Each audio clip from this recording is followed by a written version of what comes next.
நம்ம கார் ஓட்டிட்டு போகிறோம், திடீர்னு ஆக்சிடென்ட் ஆகிட்டா, திடீர்னு செத்துட்டா என்ன பண்ணுறது? நம்ம குழந்தைங்களை யார் காப்பாற்றுவோம்? நம்ம மனைவி யார் காப்பாற்றுவோம்? இப்படி ஒரு விதமான குழப்பம். இது ஜென்மராகும் இந்த மாதிரி 2 விதமான ஒரு மைண்ட் செட்டை கிரியேட் பண்ணுவான். ஆனால் ஒரு வருஷம் நீங்கள் கும்பராசி அன்பர்கள் பெருசாக கவலை பண்ணணுன்ற அவசியம் இல்லைங்க. காரணம் என்ன அப்படின்னா,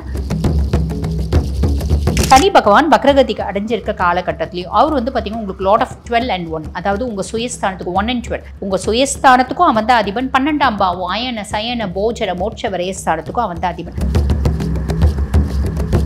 பொதுவாக கலத்திரநாதன் கலத்திரஸ்தானத்துக்கு போகிறான் அப்படின் போது சில பல இம்பாக்ட், நெகட்டிவ் இம்பாக்ட்ஸும் உண்டு. இந்த காரகோ பாவனாஸ்தின்னு சொல்லுவாங்க. சுய ஜாதகத்தில் கலத்திரநாதன் கலத்திரஸ்தானத்துக்கு போகிறான் அப்படின்னா கூட இங்கே நம்ம அதை பெருசாக கவலைப்படணும் அப்படின்ற அவசியம் இல்லை. ஆனால் ஒரு விஷயம் நடக்கும்.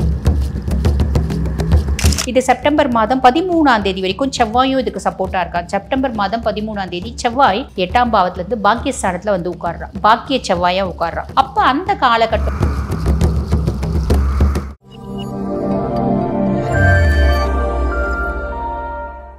கும்பராசி அன்பர்கள், உங்களுக்கு இந்த செப்டம்பர் மாதம் எப்படி இருக்குது அப்படின்னா, ஜென்மத்தில் ராகு, சுயஸ்தானத்தில் ராகு. பொதுவாக சுயஸ்தானத்தில் ராகு இருக்காரு அப்படின்னா 2 விஷயம் நடக்கும். ஒரு ஜாதகத்தில், ஒரு தனிநபரோட ஜாதகத்தில் சுயஸ்தானத்தில் ராகு இருக்காரு அப்படின்னு கூட வச்சுக்கோங்களேன். 2 விஷயம் நடக்கும். ஒன்று, எது கொடுத்தாலும் இன்னும் வேணும் இன்னும் வேணும் இன்னும் வேணும் அப்படின்ற எண்ணம் வரும். ஈஸிலி சாட்டிஸ்ஃபேக்ஷன் ஆக மாட்டாங்க. உதாரணத்துக்கு நான் சொல்கிறேன் பாருங்களேன். ஒரு 5 ஸ்டார் ஹோட்டலில் போய் எனக்கு 5 ஸ்டார் ஹோட்டலில் சாப்பிடணும்னு ஆசை. நான் 5 ஸ்டார் ஹோட்டலில் போய் சாப்பிட்டுட்டேன், ரொம்ப நாள் ஆசை. நான் இப்போ போய் சாப்பிட்டுட்டேன். சாப்பிட்டு 2 மணி நேரம் கழிச்சு எனக்கு திருப்பி வேறு ஏதாவது சாப்பிடணும்னு ஆசை வருது. எனக்கு பெருசாக திருப்தியே இல்லை, இன்னும் சாப்பிடணும்னு ஆசை வருது. இது ஒரு சின்ன எக்ஸாம்பிள் சொல்கிறேன். இந்த மாதிரி நீங்கள் பல விதத்தில் அதை வந்து பொருத்தி பார்த்துக்கலாம். இந்த மாதிரி ஒரு மைண்ட் செட் வரும். அதே மாதிரி பார்த்திங்கன்னா ஒரு இனம் புரியாத குழப்பம். ஒன்றும் இல்லை, சிம்பிளாக நம்ம வந்து கார் ஓட்டிகிட்டு போகிறோம் அப்படின்னு வச்சுக்கோங்களேன். நம்ம கார் ஓட்டிகிட்டு போகிறோம், திடீர்னு ஆக்சிடென்ட் ஆகிட்டா, திடீர்னு செத்துட்டா என்ன பண்ணுறது? நம்ம குழந்தைங்களை யார் காப்பாற்றுவோம்? நம்ம மனைவி யார் காப்பாற்றுவோம்? இப்படி ஒரு விதமான குழப்பம். இது ஜென்மராகும் இந்த மாதிரி 2 விதமான ஒரு மைண்ட் செட்டை கிரியேட் பண்ணுவான்.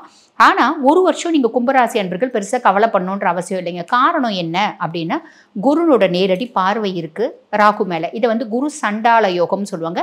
அப்போ ராகு கொடுக்கக்கூடிய நல்லது மட்டும்தான் வருமே தவிர பெருசாக கெட்டது வராது. கவலைப்படாதீங்க. அப்படியே கெட்டது வந்தாலும் ஒரு 10% தான், பெரிய லெவலில் இல்லை. இது ஃபஸ்ட்டு ப்ளஸ். 2வது, நீங்கள் பாத சனியில் இருக்கீங்க. 2ஆம் பாவம் தன குடும்ப வாக்குஸ்தானத்தில் சனி, பாத சனியில் இருக்கீங்க. பாத சனியில் இருக்கீங்க அப்படின்னா என்ன அர்த்தம்? 2 மூட்டை வந்து நீங்கள் தோளில் சுமந்துன்னு போகிறீங்க. ஒரு மூட்டை ஃபுல்லும் செங்கல், ஒரு மூட்டை ஃபுல்லும் இரும்பு சாமான். இப்போ சனி வக்ரகதி அடைஞ்சிருக்கார். நவம்பர் 27 வரைக்கும் வக்ரகதி அடைஞ்சிருக்கார். நவம்பர் 27 தான் வக்ர நிவர்த்தி அடைகிறார். அந்த 2 மூட்டையை இறக்கி வச்சிட்டிங்க. இறக்கி வச்சுட்டு ஒரு கொஞ்ச நாள் வீட்டில் ரெஸ்ட் எடுக்கிறீங்க அப்படின்ற கதையாக இருக்குது இந்த கதை.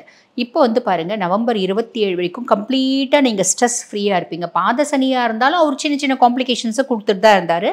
அந்த சின்ன சின்ன காம்ப்ளிகேஷன்ஸ்லேருந்து கூட நம்மளுக்கு ஒரு விமோச்சனம், ஒரு ரிலீஃப் அப்படின்றது கிடைக்கும். இது ஒரு பெரிய ப்ளஸ். 2வது, சனி பகவான் வக்ரகதிக்கு அடைஞ்சிருக்க காலகட்டத்திலையும் அவர் வந்து பார்த்திங்கன்னா உங்களுக்கு லாட் ஆஃப் 12 and 1, அதாவது உங்கள் சுயஸ்தானத்துக்கு 1 and 12, உங்கள் சுயஸ்தானத்துக்கும் அவன் தான் அதிபன், 12ஆம் பாவம் அயன சயன போஜர மோட்ச விரயஸ்தானத்துக்கும் அவன் தான் அதிபன்.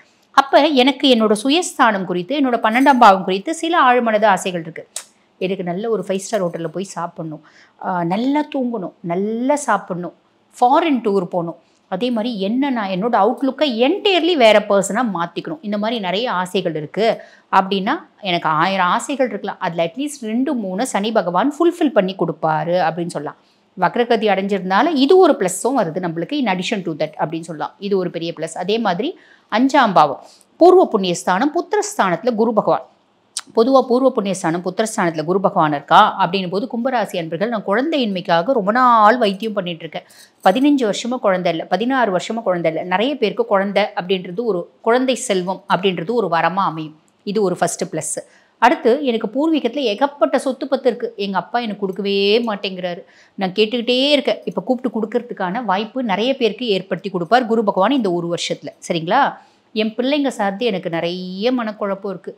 அதுங்க ஒன்றும் இல்லைங்க, அதுங்க பெருசாக எனக்கு சம்பாரித்து கொடுக்க வேண்டாம். நல்ல தப்பு தண்டா நிறைய விஷயம் செய்கிறாங்க. அந்த தப்பு தண்டாலேருந்து அவங்க ரிலீவ் ஆனால் போதும். இது நல்லா இருக்கும்னு நினைக்கிறேன். இப்படி ஒரு விஷயம் நடந்தால் கூட எனக்கு போதும். நிறைய பேருக்கு அது நடக்கும். நான் டிவோர்ஸ் அப்ளை பண்ணியிருக்கேங்க. என் ஒய்ஃப் டிவோர்ஸே கொடுக்க மாட்டேன்றாங்க. எனக்கு டிவோர்ஸ் கிடச்சிடுச்சுன்னா நல்லா இருக்கும்னு நினைக்கிறேன். நிறைய பேர் கிடைக்கும். என்னோட பூர்வீக சொத்து விஷயமா நான் வந்து கோர்ட்டில் கேஸ் போட்டிருக்கேன். அந்த அந்த ஜட்ஜ்மெண்ட் எனக்கு ஃபேவராக வந்தால் நல்லா இருக்கும்னு நினைக்கிறேன். நிறைய பேருக்கு வரத்துக்கு வாய்ப்பு உண்டு இந்த ஒரு வருஷத்தில். ஸோ இதெல்லாம் பெரிய ப்ளஸ். 6ஆம் பாவம் ருணரோக சத்ருஸ்தானத்தில் சுக்ரன். ருணரோக சத்ருஸ்தானத்தில் சுக்ரன் அப்படின்னும் போது சுக்ரன் வந்து பார்த்திங்கன்னா உங்களுக்கு சனிக்கு நட்பு கிரகம் தான். ஸோ ராசியாதிபன் உங்களுக்கு சனி தானே, அவன் வந்து சத்ருஸ்தானத்தில் போயிருக்கான் அப்படின்னா எதிரிகள் காணாமல் போகக்கூடிய காலகட்டம். நிறைய பேர் வந்து பாருங்கள் கடன்லேருந்து நம்மளுக்கு நிறைய கடன் இருக்குங்க, அதில் கொஞ்சமாவது அடைக்கிறதுக்கு ட்ரை பண்ணுவீங்க. இந்த 6ஆம் பாவத்தில் சுக்கிரன் வந்து உட்கார்ந்துட்டு இருக்கும்போது புரியுதுங்களா, செப்டம்பர் 14 வரைக்கும் 6ஆம் பாவத்தில் இருக்கான். எதிரிகள் காணாமல் போவாங்க, கடன் அடைப்பீங்க, நோயிலேருந்து ஒரு விமோச்சனம் அப்படின்றது கிடைக்கும். குணமே ஆகாத நோயிலையும் பரவாயில்லை, இப்போ கொஞ்சம் மருந்து சாப்பிட்றேன், கொஞ்சம் நல்லா இருக்கேன் அப்படின்ற ஒரு மைண்ட் செட் வரும். இதெல்லாம் சுக்கிர பகவான் கொடுப்பாரு. செப்டம்பர் மாதம் 14ஆம் தேதி 6ஆம் பாவத்துலேருந்து 7ஆம் பாவத்துக்கு போகிறார், கலத்திரஸ்தானத்துக்கு போகிறார். பொதுவாக கலத்திரநாதன் கலத்திரஸ்தானத்துக்கு போகிறான் அப்படின்போது சில பல இம்பேக்ட், நெகட்டிவ் இம்பேக்ட்ஸும் உண்டு. அதை காரகோ பாவனாஸ்தின்னு சொல்லுவாங்க. சுய ஜாதகத்தில் கலத்திரநாதன் கலத்திரஸ்தானத்துக்கு போகிறான் அப்படின்னா கூட இங்கே நம்ம அதை பெருசாக கவலைப்படணும் அப்படின்ற அவசியம் இல்லை. ஆனால் ஒரு விஷயம் நடக்கும், நிறைய கும்பராசி அன்பர்களுக்கு வந்து பார்த்திங்கன்னா மனைவியோட ஓகே ஒரு நல்ல ஒரு ரொமான்ஸ் அப்படின்றது டெவலப் ஆகும், அந்யோன்யன்றது அதிகரிக்கும். அதே மாதிரி பாருங்கள், புதுசாக ஒரு ரிலேஷன்ஷிப் வரும், எக்ஸ்ட்ரா மேரிட்டல் ரிலேஷன்ஷிப் வரலாம். புதுசாக ரிலேஷன்ஷிப்பில் நீங்கள் நுழையலாம். ஆல்ரெடி நாங்கள் ரிலேஷன்ஷிப்பில் இருந்தவங்க, எங்களுக்கும் அவங்களுக்கும் பெரிய பஞ்சாயத்தாகி நாங்கள் வந்து பிரேக்கப் ஆகிட்டோம், இப்போ பேட்சப் ஆகிறதுக்கு வாய்ப்பு உண்டு. ஸோ பெண்களால் ப்ளஸ்ஸும் வரலாம், பெண்களால் மைனஸும் வரலாம், ரெண்டுமே வரத்துக்கு வாய்ப்பு உண்டு. சரிங்களா, அதுக்கும் மேலே கலத்திரஸ்தானத்தில் வந்து பாருங்கள் சூரியன் கேது புதன் இருக்காங்க. அப்போ இவ்வளோ நாள் எனக்கும் எங்கள் மனைவிக்கும் பெருசாக அந்யோன்யம் இல்லை, அதாவது ஒற்றுமை இல்லை, அந்யோன்யம் இல்லாத ஒரு மனஸ்தாபங்கள், நான் பேச அவங்க பேச, அவங்க பேச நான் பேச, இப்படி தான் இருந்துச்சு. இப்போ சுக்கிரன் வந்ததுனால அதில் ஓகே அப்படின்ற மாதிரி ஒரு சென்சேஷன் வரலாம். ஓகேங்களா, பெட்டர்மெண்ட் அப்படின்றது பெரும்பாலான பேருக்கு வரலாம். ஒரு சிலருக்கு இந்த நான் சொன்ன மாதிரி நெகட்டிவ் நோக்கியும் போகலாம். சுய ஜாதகத்தில் என்ன தசை இருக்கோ அதை பொறுத்து அப்படின்னு சொல்ல ரெண்டும் நடக்கிறதுக்கு வாய்ப்பு உண்டு, ஒருத்தருக்கே ரெண்டும் நடக்கிறதுக்கும் வாய்ப்பு உண்டு. புரியுதுங்களா. அதுக்கப்புறம் செப்டம்பர் மாதம் 15ஆம் தேதி புதன் வந்து கன்னிக்கு பயிற்சி ஆகிறாரு. செப்டம்பர் 16 சூரியனும் சேர்ந்து பயிற்சி ஆகிறார். இப்போ புதன் வந்து கன்னியில் உச்சம் பெற்று உட்கார்றார். இந்த கன்னி ஸ்தானம் இது வந்து பாருங்கள் உங்களுக்கு 8ஆம் பாவம், துஷ்தானத்தில் சூரியன் புதன் சேர்க்கை. இதை வந்து புத்த ஆதித்ய யோகம் சொல்லுவாங்க. பட் பியாண்ட் தட் புதன் உச்சமாக இருந்தாலும் இது பாவம் 8ஆம் பாவம் இல்லைங்களா, சனியினோட வக்ர பார்வையும் இருக்குது. அப்போ இப்போ நீங்கள் சொத்து பத்து ஏதாவது ரெஜிஸ்ட்ரேஷன் பண்ணுறீங்க, இல்லைன்னா வந்து பாருங்கள் புதுசாக வந்து அரசாங்கம் அரசியல் சார்ந்த தொழிலில் இருக்கீங்க, இதெல்லாம் இருக்கீங்க அப்படின்னா ஏதாவது ஒரு தப்பு தண்டா செய்கிறீங்க அப்படின்னு ரொம்ப ஜாக்கிரதையாக செய்யுங்க. தப்பு தண்டா செஞ்சிங்களான்னா நிறைய பேர் மாட்டிக்கிறதுக்கு வாய்ப்பு உண்டு.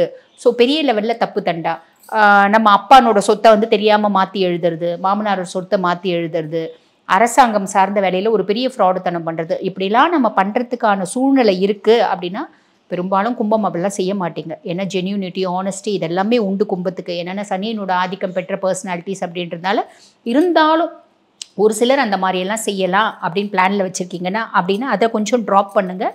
இந்த காலகட்டம் ஒரு ஏற்ற காலகட்டம் கிடையாது. இப்போ நிறைய பேர் வீடு ஏதாவது ரெஜிஸ்டர் பண்ணுறோம் அப்படின்னா கூட என்ன பண்ணுறாங்க, காலி கிரவுண்டு அப்படின்னு சொல்லிட்டு கட்டின வீடை ரெஜிஸ்டர் பண்ணுறாங்க, காலியாக வேறு கிரவுண்டை காமிக்கிறாங்க. இந்த மாதிரிலாம் பண்ணுறீங்க அப்படின்னா மாட்டிக்கிறதுக்கு வாய்ப்பு உண்டு. ஏன்னா ஆல்ரெடி அங்கே செவ்வாயும் உட்காந்துட்டு இருக்கான், துஷ்தானத்தில் செவ்வாயும் உட்காந்துட்டு இருக்கான். சின்ன சின்ன ஆக்சிடென்ட்ஸ், சர்ஜரிஸ், ரத்தம் சம்மந்தப்பட்ட நோய்கள், சின்ன சின்ன கண்டங்கள் இதெல்லாம் நிறைய வந்து பார்த்திங்கன்னா கும்பராசி அன்பர்களுக்கு வரத்துக்கு வாய்ப்பு உண்டு. ஸோ உடல் சார்ந்த ஆரோக்கியத்துலேயும் கவனம் அப்படின்றது தேவை. அதே மாதிரி இந்த மாதிரி விஷயம்லாம் பண்ணுறீங்க அப்படின்னாலும் கவனம் அப்படின்றது தேவை. இது செப்டம்பர் மாதம் 13ஆம் தேதி வரைக்கும் செவ்வாயும் இதுக்கு சப்போர்ட்டாக இருக்கா. செப்டம்பர் மாதம் 13ஆம் தேதி செவ்வாய் 8ஆம் பாவத்துலேருந்து பாக்கியஸ்தானத்தில் வந்து உட்கார்றான், பாக்கிய செவ்வாயாக உட்கார்றான். அப்போ அந்த காலகட்டம் செப்டம்பர் 13க்கு மேலே சொத்து பத்து வீடு ரெஜிஸ்ட்ரேஷன் எல்லாம் பண்ணுறோன்னா 13 வரைக்கும் அவாய்ட் பண்ணிட்டு அதுக்கு மேலே பண்ணுங்க. ஓரளவுக்கு செவ்வாய் சப்போர்ட் பண்ணிவிடுவோம். காரணம் என்ன அப்படின்னா குருனோட நேரடி பார்வை இருக்குது, குரு மங்கள யோகமும் இருக்குது. அப்போ ஆஃப்டர் செப்டம்பர் 30 நீங்கள் இந்த மாதிரி விஷயம்லாம் செய்கிறீங்கன்னா கூட செய்யலாம். புரியுதுங்களா. செப்டம்பர் 13 வரைக்கும் இந்த விஷயத்த செய்யாதீங்க. அதுக்கும் மேலே செய்யணும்னா உங்கள் சுய ஜாதகத்தை அனலைஸ் பண்ணிக்கோங்க. தசநாதன் நல்லா இருக்கானா வலுவாக இருக்கானா பார்த்து செய்யுங்க. அப்போ ஆன் தி ஹோல் இந்த செப்டம்பர் மாதம் கும்பராசி அன்பர்கள் எங்களுக்கு எப்படி இருக்குது அப்படின்னா நான் சொன்ன சின்ன சின்ன விஷயத்தில் கவனம் அப்படின்னு மட்டும் வச்சுக்கினீங்கன்னா போதும். செப்டம்பர் மாதம் ரொம்பவே நல்லா இருக்குது. வாழ்த்துக்கள்.